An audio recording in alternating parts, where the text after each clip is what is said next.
Alright guys, welcome back to the channel. We have more gaming and PlayStation news, rumours and leaks to go over. If you enjoyed today's video, please show your support by hitting that like button. So the PlayStation 6 might be a bigger leap than we all expect. As we move deeper into this console generation, the excitement around what comes next for PlayStation is gathering momentum. The PlayStation 5 has been out for nearly 5 years now, and while it's still delivering strong performances and new games, Sony's next big move is already being talked about behind the scenes. And if recent leaks are to be believed, the PlayStation 6 could bring some major changes. Now, before we jump too far ahead, it is worth noting that Sony just launched the PlayStation 5 Pro in 2024. It's the latest and most powerful version of the PlayStation 5, and it's the most powerful console right now in the market, pushing higher frame rates, better ray tracing, and overall smoother performance. Especially for people gaming on high-end 4K displays. For most people, it's more than enough power to handle the current lineup of games. But here's where things get a little more interesting. According to some pretty detailed leaks, many of which come from the well-known tech channel Moore's Law is Dead, the PlayStation 6 might not just be a small step forward, but a big leap in terms of what console gaming can offer. These early reports suggest that the PlayStation 6 could actually rival high-end gaming PCs, which is a pretty bold claim. Now, one of the biggest rumored upgrades is that the PlayStation 6 will feature AMD's Zen 5 CPU architecture.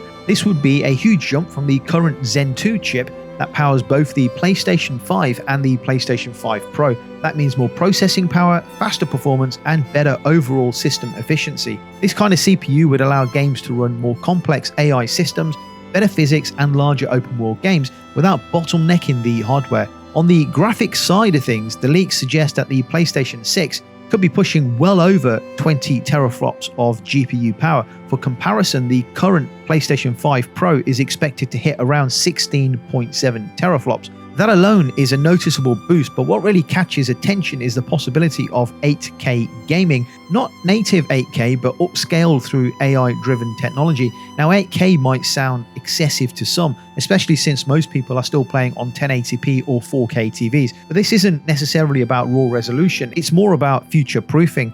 Upscaling through AI can make even 4K games look sharper and cleaner, which would make a big difference in visual fidelity over time as displays continue to improve. Of course, all of this cutting-edge hardware could come with a price too. And while there's no confirmed costings or pricing model just yet, it's pretty likely that the PlayStation 6 will not be cheap. If it's really going to compete with top-tier gaming PCs, then the parts alone suggest we could be looking at a much higher price point than previous generations, possibly starting around the $600 to $650 or pounds, or even considerably more. But if Sony can deliver a console that truly balances power with accessibility, it could set a new benchmark for what we could expect from home consoles. In the past, they've managed to stay competitive without pricing people out. So fingers crossed that they find a sweet spot again with the pricing. It is important to remember that the PlayStation 5 Pro isn't going anywhere anytime soon. With its improved ray tracing, higher frame rate support, and beefed up GPU, it's meant to extend the lifespan of the current generation and offer something to those who just want a bit more performance right now. What those PlayStation 6 leaks show us is that Sony is already planning for the future, and even if half of these rumors are accurate, then we will be in for one of the biggest generational leaps in console gaming history. There's no official word from Sony yet about a release window, but if we follow the usual PlayStation release pattern, we can make a solid, educated guess. The PlayStation 4 launched in 2013, followed by the PlayStation 5 in 2020. That's a gap of 7 years. So if Sony sticks to that schedule, then the PlayStation 6 could arrive in 2027, right around the time when developers start hitting the limits of the PlayStation 5 hardware. That gives the PlayStation 5 Pro a couple more years in the spotlight, and it also gives Sony time to fine-tune the PlayStation 6 for maximum impact when the time comes. While the PlayStation 5 Pro is the most powerful console currently available, the early whispers about the PlayStation 6 paint an even more ambitious picture. We're talking stronger CPU and GPU performance, potential 8K support through AI, and a system that could finally close the gap between consoles and high-end gaming PCs. Of course, none of this is officially confirmed yet, but it gives us a lot to talk about. If Sony pulls this off, the PlayStation 6 could redefine what console gaming looks like over the next decade. Of course, as the PlayStation 6 continues to be developed in the background, we are going to get more and more news, rumors, and leaks about its capabilities, specifications, and potential release date. as we move towards a potential 2027 or 2028 release. Right guys, let's move on and talk about some bizarre discussions going on about Spider-Man. Is Marvel's Spider-Man coming to Xbox? This all started earlier this week when Insomniac Games, the studio behind the Spider-Man games, posted a pretty simple tweet. It was just an image of Peter Parker and the caption read, "Hey, how are ya?" That's it. No context, no announcement, just that. But the internet, as always, especially X, did what it always does best. It ran wild with ridiculous speculation. Within hours, replies were flooded with Xbox fans asking if the game was coming to Xbox or assuming it already was. I mean, I don't know what bubble some people live in sometimes, just no sense of reality. Some fans even made mock-up Xbox branded versions of the game's box art. Comments like, "Looks good wrapped in green," and "So Spider-Man 2018 is coming to Xbox."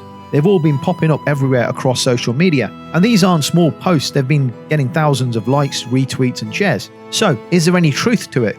Well, here's the thing. As of now, there's no official confirmation that Spider-Man is coming to Xbox. And honestly, are you serious? I mean, are you really serious? Sony has kept its first-party single-player hits mostly locked to PlayStation console, especially major IPs like Spider-Man. But that's where things get a little bit more complicated. Just a few weeks ago, Helldivers 2, another PlayStation-published title, was announced for Xbox. That was really surprising to many and caught people off guard, since Sony had previously kept their big games exclusive. The key difference, though, is that Helldivers 2 is a live service co-op shooter. Sony benefits from having that kind of game on multiple platforms because of the microtransactions and ongoing player base. However, some people cannot differentiate between live service or single-player games. They do not have the capacity to think like that, and others, unfortunately, are just pure delusional. Spider-Man is a story-driven single-player experience. Once you finish the game, that's it, it's done. You replay it or you move on to another game. There's no monetization beyond the initial sales. The first Spider-Man game came out in 2018, so it's now nearly 7 years old. It's also been available on PC since 2022, so while Sony has traditionally been protective of its exclusives, that strategy changed with some games being released onto PC. Even PlayStation Studios head Herman Hulst recently said that Sony wants to be thoughtful about how it brings its games to other platforms, noting that expanding beyond the console could help reach new audiences. But even then, anyone with a brain cell would know that Herman Hulst and Sony execs are talking about selective first-party games going to PC and live service games going multi-plat. The day Sony starts releasing first-party single-player games onto Xbox, their console platform loses that premium brand feel that Sony wants to maintain. The PlayStation console will also become irrelevant, just like the Xbox platform has recently become irrelevant by releasing games onto every platform. Right now, there is no reason to own or buy an Xbox in 2025 and beyond. That is something Sony does not want to happen to its console. Therefore, no, Spider-Man or any other Sony PlayStation first-party single-player story-driven game is not going to Xbox. If you want to play those Sony first-party games on console, buy a PlayStation. And speaking of PlayStation, Sony is bringing back its special 30th anniversary editions of the base PlayStation 5 console, the DualSense controller, and the PlayStation Portal, and they're dropping this September. The sleek limited edition versions originally launched earlier this year to celebrate PlayStation's 30-year legacy, and they're sold out fast. Now, Sony has officially confirmed that it will be doing a restock on September 29th, but with a catch, supply will be limited once again. So if you missed out the first time around, or you just want to add a collector's item to your setup, this might be your second and maybe your last chance. Now, pre-orders go live on July 23rd, exclusively through the PlayStation Direct website. However, this is interesting. PlayStation Plus members will get early access starting July 21st, giving subscribers to PlayStation Plus a 48-hour head start, which is interesting. I don't believe that has ever happened before. It's interesting, very interesting. I wonder if they'll do this in the future with brand new console launches like the PlayStation 6, for example. You can only perhaps pre-order if you are a PlayStation Plus member, and then everybody else has access 2 or 3 days later. Very interesting thought, that. Now, if you're in the UK, PlayStation's local account has confirmed the full lineup is coming to that region, including the console, the controller, and the PlayStation Portal. But for players in the US, so far, only the controller has been mentioned in the official posts. That doesn't mean necessarily the other items will not be available in North America, but it's something to keep an eye on for now. As far as pricing goes, assuming they don't change from the original release, The PlayStation 5 30th anniversary bundle is £429 in the UK, $499 in the US. The DualSense anniversary controller is $69.99 in the UK and $79.99 in the US. The PS Portal 30th anniversary edition is £209 in the UK and $219 in the US. It's worth noting that the PlayStation 5 Pro does not appear to be getting a 30th anniversary version in this wave. So if you're waiting to get your hands on that model with the limited edition styling, it doesn't look like that's part of the restock. All in all, this restock might be the last chance to grab these collectibles before they're gone for good. Anyway, guys, let's move on. Thanks to a report by Spanish tech site, I'm probably going to butcher this, but 3D Jugos, we now have pricing details of both versions of the new Xbox branded handheld device, and my goodness me, is anyone actually going to buy it? The leaks actually came from Asus itself, and here's what they're showing. The base Rogue Ally Xbox model will be priced at €599, which converts to around about $650 US. Now the premium Rogue Ally X model will cost €899. That's nearly $1,000. Now take a breath, and after you've recovered from those shock price announcements, keep in mind that these are handheld gaming PCs, not traditional Xbox consoles. And compared to similar devices already on the market like the Steam Deck, these prices are probably in line with the current marketplace. The base model will be powered by the new AMD Ryzen Z2A chip, which is designed to give a solid balance between performance and battery efficiency.